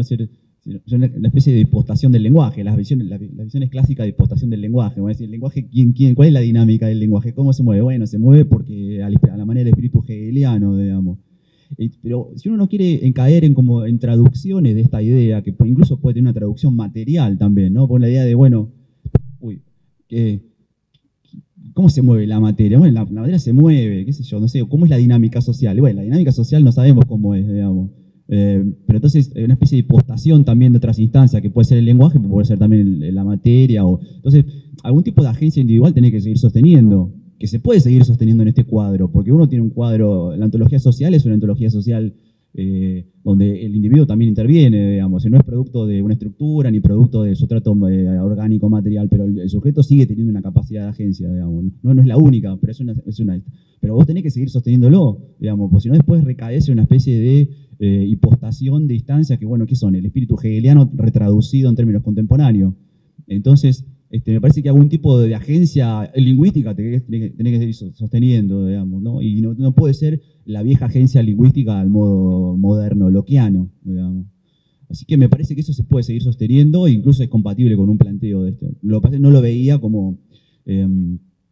no lo veía desarrollado, digamos, ¿no? Es decir, el lenguaje tiene, él lo dice bien claro, igual, si el lenguaje tiene un rol, no es un rol fundamental, no es un rol definitivo, digamos, pero tiene un rol, sin duda. Hay que ver cuál es, si ese rol no termina siendo esta especie de función moderna del lenguaje, digamos, ¿no? Yo incluso creo que si él lo desarrollara un poco más, por ahí no es esa concepción, pero bueno, me parece que estaba ese peligro. Yo lo señalaba como una especie de desafío a seguir sosteniendo, digamos, ¿no?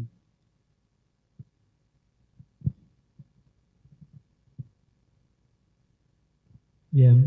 ¿Preguntas, comentarios sobre esto? No sé si, Ezequiel, tenías algo para... Para comentar, uy, no sé si me está escuchando. ¿Escuchás? Sí, te estoy escuchando. Ah, listo. Sí, tenía algo para comentar, pero si hay preguntas ahí o comentarios, lo dejo para después. ¿Ahí ahora? No, dale vos para adelante. Eh, bueno, sigo con las preguntas sobre el lenguaje, porque creo que es un elemento bastante sensible. Y me parece que también rebota en preguntas que exceden este libro claramente y que tienen que ver con las discusiones actuales y algunas cuestiones en relación a esas incomodidades que pueden plantear este, aquellas teorías que a lo mejor se saltean este problema. Eh, Tratando de pensar un poco en lo que planteaba el libro, yo creo que lo que, lo que decía Leandro es muy preciso y pensaba que me parece que es un capítulo que recién buscaba en el índice y creo que tal vez el capítulo 2 prima, digamos, entre ensamblajes contra esencia y personas y comunidades. Ahí, entre esos dos capítulos, hubiese sido interesante plantear algunas cuestiones en relación a estos temas, en relación a la cuestión del lenguaje, porque el hecho de cómo encara la pregunta o la definición de persona y comunidad, más que negar el carácter eh, productivo y la materialidad del lenguaje, un poco la da por sentada y por el momento no queda claro a qué se refiere.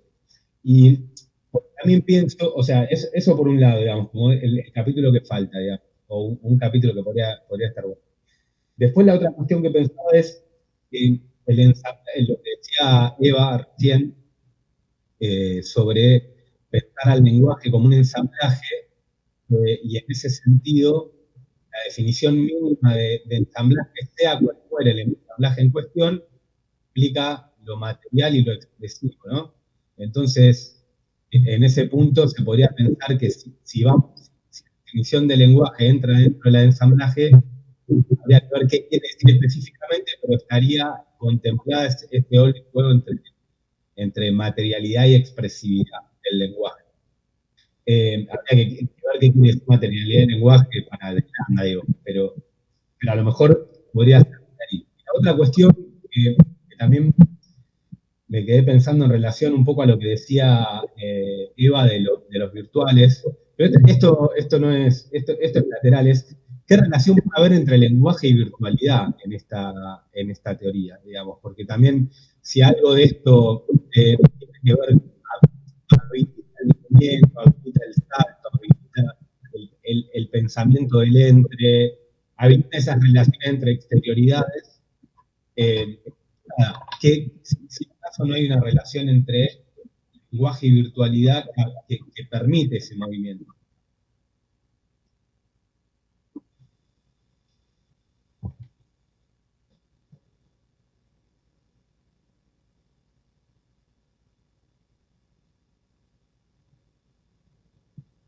Hola, ¿me escuchás, Ezequiel, ahí? Perfecto. Sí. No sé si querían comentar algo sobre esto. No. Se me ocurre un comentario, ¿no? Hubiera estado bueno, coincido con Ezequiel, hay un capítulo explicando de esta discusión, y efectivamente a veces parece que da por sentada este carácter que ya conocemos del lenguaje, y de todas maneras, lo que veía siempre en esta discusión, y no solo en el neomaterialismo de Landa, sino en los otros, también hay cierta intención, obviamente, de reducir, es decir, bueno, paremos con alimentar la capacidad creativa del lenguaje, ¿no? Y comparto yo también un punto, eso me parece que estaba bien, eso me parece claro, digamos. Ahora, cuando el carácter, para no redundar más en esta discusión, ¿no? Pero cuando uno entiende el carácter reducido el carácter del lenguaje a la capacidad expresiva, eso me parecía problemático, ¿no? Eso me parecía como un rasgo típicamente moderno y problemático, ¿no? Simplemente eso. No, y ya que estoy con el micrófono, no, una cosa que me surgió cuando estabas haciendo tu exposición, y después yo la repetí, la idea del carácter antirreduccionista, ¿no? Del planteo y efectivamente, pero vos lo ligabas casi directamente, el carácter antirreduccionista a una cuestión, si no entendí mal, ética, digamos, ¿no? Si, bueno, también es una postura ética o ético-política, digamos, defender una especie de antirreduccionismo, ¿no? Pero también hay, si no, te pregunto, si no también hay una especie de, casi de principio o de teoría social ahí, que dice, bueno, es antirreduccionista porque tenemos que dar cuenta de la dinámica de lo social, de la reproducción social, más que primero una cuestión ético-política. Quiero decir, hay más una cuestión lo veía como una especie de postura casi sociológica primero antes que ético-política. Bueno, no sé cuál es el orden, digamos, pero también hay una cuestión bueno, tenemos que describir los procesos sociales con el ensamblaje de una manera antirreduccionista. Bueno, pero eso también es como una especie de tratar de ser fiel a cierto material social, digamos, ¿no? Es decir, lo veía también como algo del orden de lo sociológico, de lo descriptivo, más que también lo axiológico directamente. Sí, totalmente. Yo estaba adelantando la cuestión a la que quería llegar porque primero estaba focalizando en que no es cualquier sociología, sino que es una ontología de lo social, digamos, es una ontología de los actores sociales que busca distribuir o caracterizar desde el punto de vista ontológico, o sea, desde el punto de vista de su modo de existencia, en una especie de ligación con la verdad y con el valor de las cosas, particular y no distinta a otras. Entonces, cuando me refería a la física de ella ética, a que la ontología es una distribución de lo real y una valoración sobre esa estructura que se distribuyó, estaba anticipando al punto al que quería ir de la ética como el sentido de esas operaciones, de esos ensamblajes heterogéneos. ¿Por qué?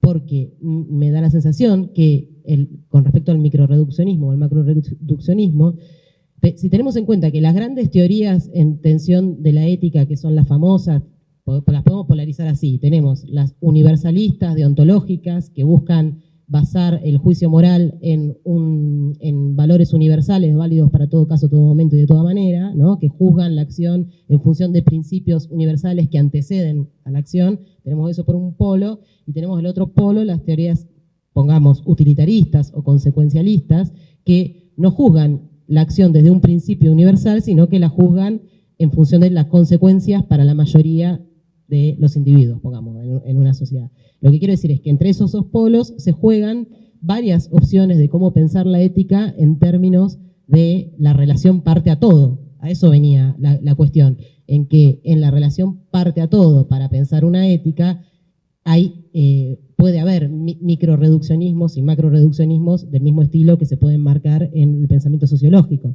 Entonces, por eso, si bien me había anticipado, al incluir esa idea, sí, estaba como marcando la dirección en la que me interesaba llegar o pensar.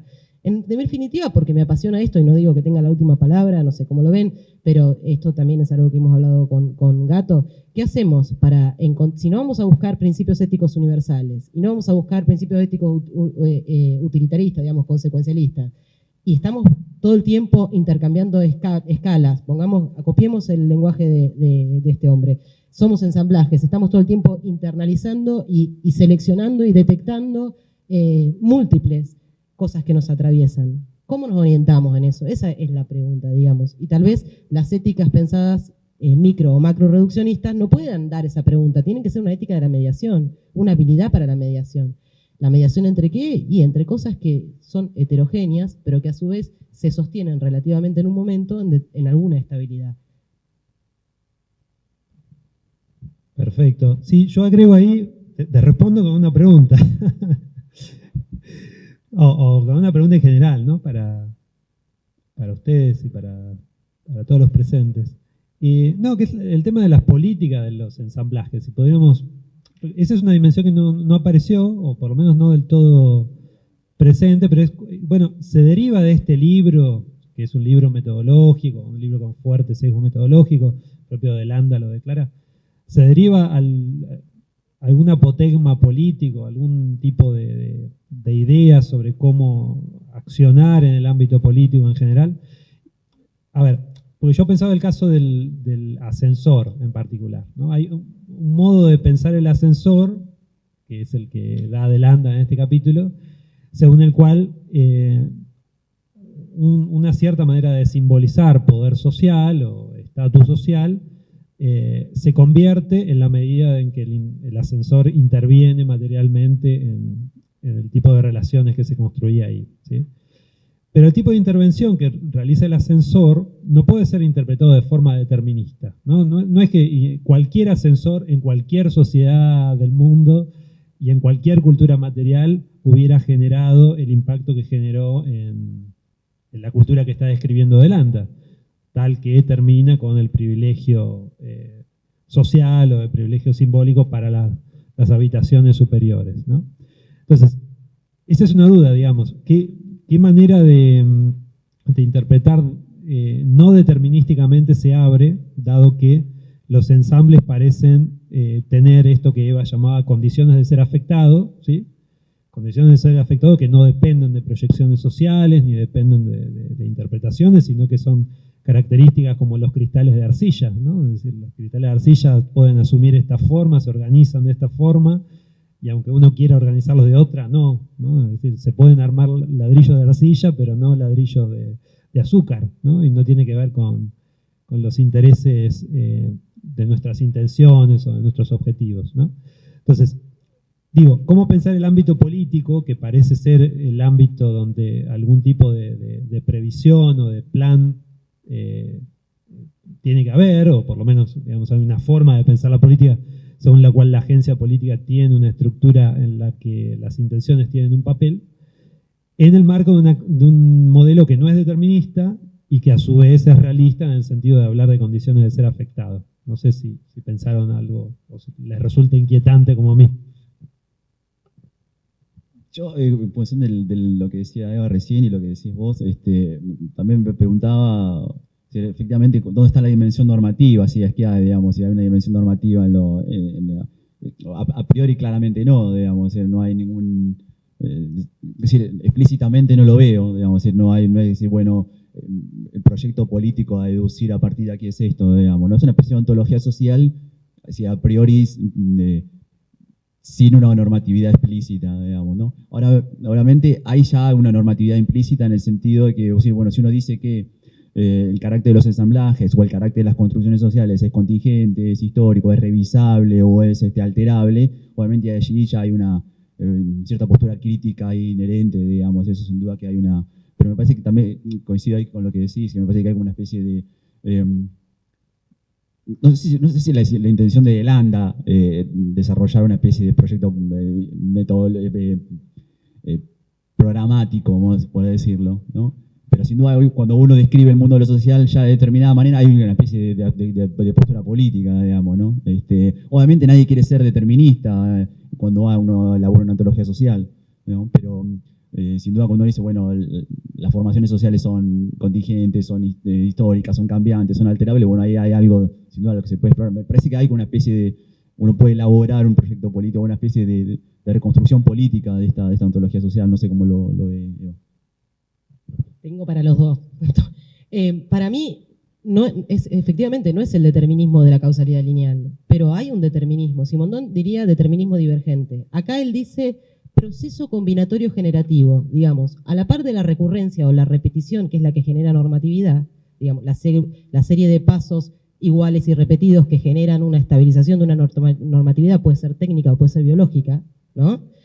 A la par de ese proceso que se basa en la semejanza, en la homogeneidad, en la estabilidad de una escala misma, en la estabilidad de un estado interno, tenés el proceso combinatorio generativo, que es, en definitiva, el que genera la propiedad emergente de la totalidad, digamos. Entonces, no es un determinismo causal, pero tampoco es la aleatoriedad de la estadística o de la probabilística. Es podemos decir con Simondon, un determinismo divergente. ¿Qué quiere decir esto? Que no cualquier efecto le sigue una causa, como decías vos recién respecto al ejemplo de los ascensores, pero que, digamos, hay un rango posible de efectos de esa causa, pero también ese efecto puede modificar la causa, y esta es la diferencia con la primera cibernética y también con la segunda, digamos, que la estructura, por caso de un organismo, pero bueno, la estructura del ensamblaje puede modificarse a sí misma en función de su interacción.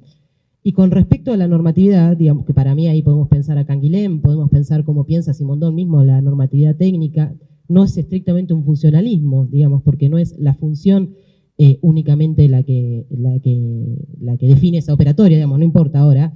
Hay un pasaje ahí que habla de la relación entre lo ceremonial y lo técnico, cuando está, no me acuerdo ahora en cuál cuál de los últimos capítulos está, que piensa cómo la interacción entre esos dos tipos de ensamblaje puede, digamos, voltear lo político hacia un lado o hacia el otro. Y yo pensaba ahí todo el tiempo, justo estábamos con el problemita este que tenemos entre, bueno, las internas del gobierno de turno. Y pensaba cómo cuando lo técnico y cómo se cruzan lo ceremonial y lo político, y cómo con una teoría como la de Delanda podemos pensar esas cosas concretas. Si quieren vamos a algo menos polémico, pero que no deja de ser polémico, que es el problema de el acceso, digamos, la lucha política para el acceso al cambio de género o a la transición de género, que es una necesidad y una urgencia para el acceso legítimo, gratuito, etcétera, para que las personas tengan derecho a acceder a atención médica o lo que necesiten en esa transición. Es una lucha necesaria, pero que a la vez parece que solo se da en términos de identidades esencialistas en algunos casos. Hay, por supuesto, para todos los gustos también de esto, ¿no? Pero una filósofa como Helen Hester dice, el constructivismo social se equivoca cuando olvida o omite la dimensión íntimamente variable de la biología. Digamos, ¿por qué la identidad, para defender la diversidad en términos de identidad de género, tenemos que retomar una posición casi esencialista en el sentido de que la alejamos de lo biológico? Si la biología es íntimamente variedad, digamos, ¿no? Entonces, me parece que una teoría como la de los ensamblajes nos permite salir de ciertas trampas, porque nos permite dar luchas políticas sin necesidad de recurrir a argumentos ontológicos, ahora sí, bien modernosos. No sé qué les parece, muy polémico, acá hay bueno.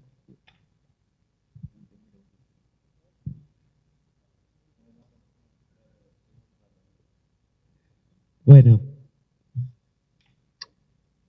Yo agregaría algo. Dale, Ezequiel. Si es posible. Bajo esta idea, esta pregunta de la política de los ensamblajes. Yo creo que hay un par de cuestiones. La primera es que me parece que, como decía Leandro, no veo, digamos, un sesgo normativo en el planteo de Delanda, pero sí, recién mientras hablaban, pensaba que encuentro algunos, digamos, rasgos para una política posible en una serie de elementos. El primero me parece que el hecho mismo bueno, toda la discusión inicial sobre antiesencialista, antitotalización, etcétera, es un piso para una discusión política. Y ahí me parece que aparecen un par de cuestiones. Una es que creo que el ensamblaje para Delanda es un modo de organización no solo que se presenta, digamos, independientemente de la voluntad, sino que es un modo de organización deseable. Sobre todo lo pienso en relación a todo el pasaje en el cual hace un contrapunto entre la Ruta 128 en Boston y Silicon Valley,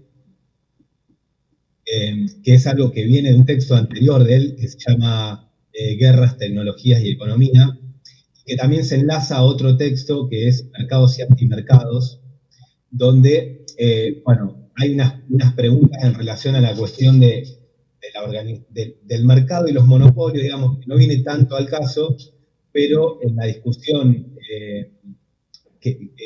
en el libro sobre Silicon Valley y sobre la Ruta 128, claramente Delanda toma partido, digamos, por Silicon Valley, ¿no? Es decir, en la Ruta 128 están las grandes corporaciones tecnológicas, las corporaciones que no pueden pensar arquitecturas abiertas que permitan a pequeños e inventivos actores combinarse sinérgicamente, etcétera, etcétera, mientras que deposita en Silicon Valley, después, capítulo aparte, la discusión sobre por qué la Silicon Valley, ¿no? Pero sí me parece que hay un elogio del Silicon Valley y es de por sí un ensamblaje, y ese ensamblaje es, para Delanda, entiendo yo, más interesante, productivo, inventivo y socialmente beneficioso que las corporaciones de la costa oeste y sus monopolios tecnológicos. Entonces, ahí veo una especie de propuesta de modelo de organización que encuentra en Silicon Valley y en esa relación entre conocimiento, tecnología y propiedad, una cuestión. Insisto, independientemente de la lectura que uno haga en concreto de Silicon Valley, su articulación entre finanzas y tecnología y complejo militar, digamos, que es una discusión para mí totalmente legítima, porque no es una parte que me hace mucho ruido el elogio de Landa sobre eso. Aún sí, el texto está, ese momento del texto es llamativa, es un texto de finales de los 90, digamos, una conferencia que dio en el año 97, si no me equivoco, y extrañamente está casi transcripta en el libro, y, digamos, pasaron muchas cosas entre el 97 y el 2006 en Silicon Valley, ¿no? Pero bueno, al margen de eso, creo que hay un modelo de organización. Después me parece que el otro punto para pensar la política en los ensamblajes es lo que decías vos, Diego, lo del ascensor, digamos, como que vale también esto para la cuestión de la exterioridad que resaltó Eva al principio. O sea, hay el elemento del ensamblaje vuelve posible ciertas cosas e impide otras, digamos, o abre también. Ahí creo que vuelve una cuestión intencionalista, en el sentido, bueno, los buenos usos o los malos usos, habría que ver ahí, ¿no? En el ascensor, en el ejemplo bueno, si el ascensor remite a las jerarquías de poder y el confort de la burguesía europea a finales del siglo XIX, o si es posible pensar para esa invención técnica otros usos, no sé, pero algo con la composición de los elementos que también me parece que permitiría pensar una cuestión en relación a la política de los ensamblajes. Y la última cuestión me parece que es la que charlaban recién Leandro y Eva sobre descripción y axiología, digamos, porque un poco me parece a mí que en esta cuestión de evitar los reduccionismos para poder pensar, también hay una especie de digamos, no solo una cuestión metodológica o de estrictamente relacionada al conocimiento y la descripción, sino también que debería ser posible o es necesario pensar la política evitando caer ya sea en el reduccionismo del individualismo metodológico liberal, como en las grandes categorías sociológico-políticas de, no sé, de cierto marxismo, ¿no? Como parte de la política se juega también en evitar esos reduccionismos. Entonces, creo entonces en esos tres elementos, una cuestión más metodológica, si se quiere, la composición de los elementos en un ensamblaje y el ensamblaje como modo de organización, yo veo ahí una posibilidad de pensar el tema de su política. Bien. Sí, no, yo ahí agregaría, otra vez volviendo al ejemplo que... Uy, a ver. No te escucho yo.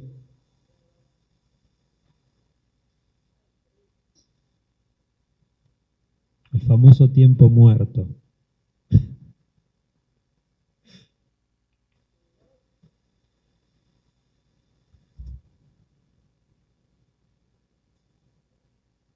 Ahí está.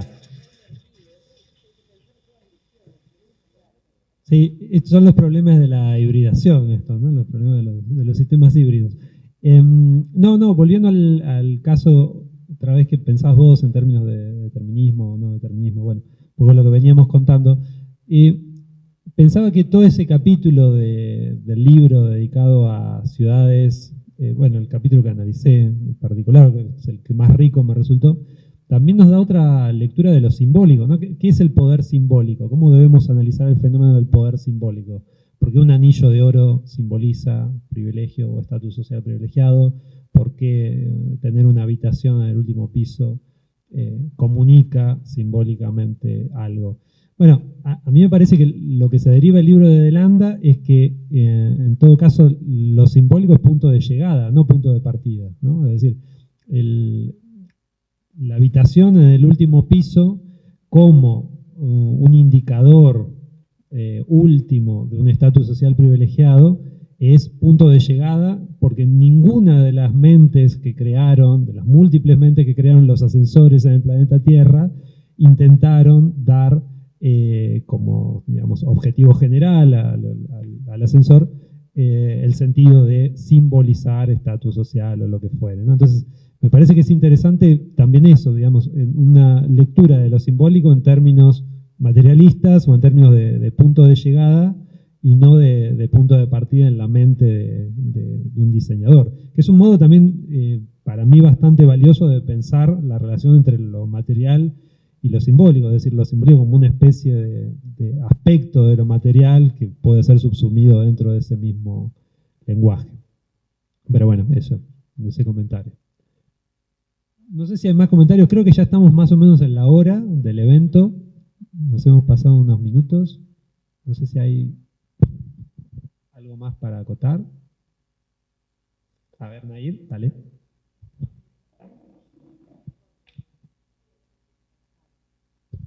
Hola, ¿me escuchan ahí? ¿Sí?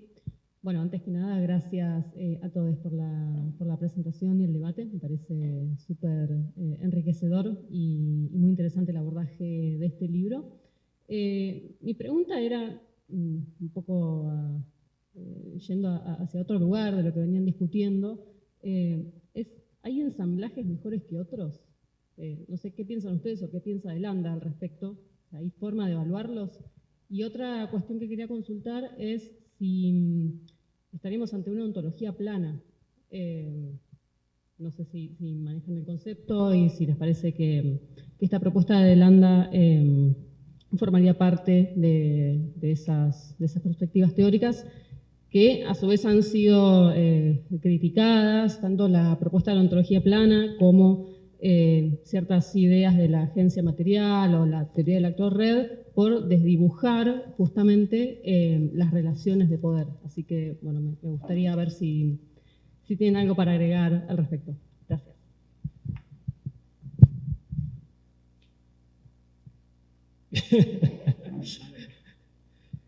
Bueno, yo arranco por lo último igual, arranco por el tema de ontologías planas. No, a mí me parece que no entraría dentro de una ontología plana tradicional porque no es una teoría ontológica sobre los objetos o sobre entidades agenciales en términos atomistas, ¿no? Entonces, en un punto, si uno piensa las teorías de la OOO, ontología orientada a objetos, me parece que siguen siendo atomistas al lado de estos enfoques, ¿no? Es decir, estoy pensando en Harman, en Meliasu, en Bryant, bueno, en esa serie de posiciones que piensa en términos de objetos y de relaciones, pero todavía los objetos siguen teniendo un peso específico muy fuerte dentro de los argumentos. Y me da la impresión de que lo que hace Delanda aquí es tirar los objetos por los aires y pensar las relaciones y centrarse en las relaciones.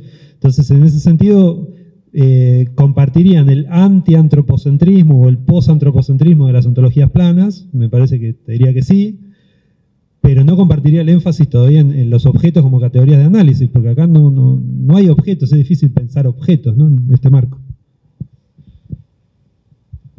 Sí, yo no tengo mucho recorrido en ese tipo de ontologías, pero sí te puedo decir, porque lo tengo acá en el chivo, que en la página 42 dice que es una ontología plana en relación a estos dos mecanismos que mencionaba antes, a la idea de que hay mecanismos actuales que suceden de hecho ya dados y estructuras virtuales asociadas. Con esos dos elementos describe la planitud de su ontología.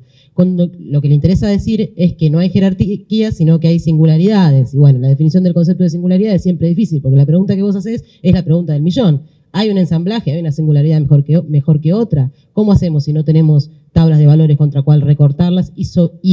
Bueno, yo puedo dar una respuesta desde Simondon, pero implicaría una respuesta, digamos. Lo estoy pensando en Simondon en el sentido de cómo justamente la normatividad se va sedimentando como en tanto individuo de un proceso más vasto que serían los valores, ¿no? Y los valores como una especie de campo de resonancia, de afectos y efectos de esos elementos o partes del ensamblaje que se encuentran o ensamblajes que se encuentran con otros ensamblajes, digamos.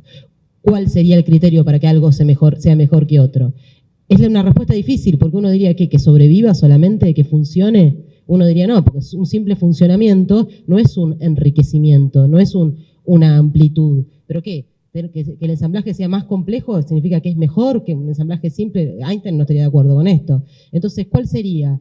No sé, para mí hay algo del orden de la cantidad de conexiones que un ensamblaje permite, cantidad de aperturas, cantidad de selectores o inhibidores también, pero en función de esa idea que yo creo que en el fondo es ética en el sentido de cuántas conexiones, cuánto aguanta un cuerpo, nos ponemos espinocianos, ¿no? Cuánta alegría, cuánto se sostiene, o cuánto enmutece, cuánta violencia gratuita, cuánto patologiza una relación. Yo creo que anda por ahí. No lo sé, la verdad, chicos.